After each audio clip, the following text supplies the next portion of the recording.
11 décembre 1901. Journal de Jules Renard, extrait, au sujet de Jean Jaurès. Déjeuner chez Blum.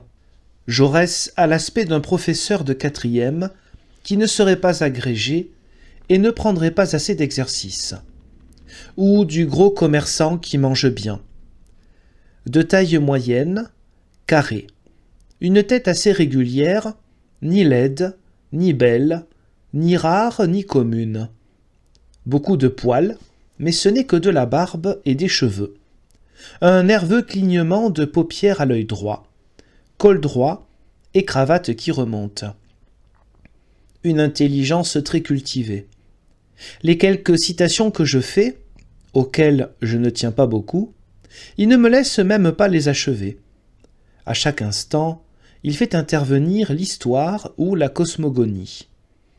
Une mémoire d'orateur toute pleine, étonnante. Crache volontiers dans son mouchoir. Je ne sens pas une forte personnalité. Il me fait plutôt l'impression d'un homme dont le bulletin pourrait être ainsi rédigé « Bonne santé sous tous les rapports ». À une de ces plaisanteries, il rit trop, d'un rire qui descend des marches et ne s'arrête qu'à terre.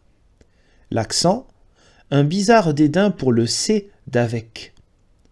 La parole lente, grosse, un peu hésitante, sans nuance. Évidemment, il faudrait voir l'acteur qui est dans cet orateur.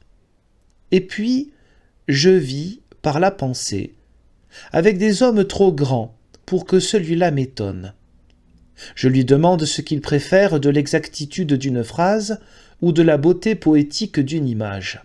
« L'exactitude, répond-il. En religion, il paraît assez timide. Il est gêné quand on aborde cette question. Il s'en tire par des « Je vous assure que c'est plus compliqué que vous ne croyez ». Il a l'air de penser que c'est un mal nécessaire et qu'il faut en laisser un peu.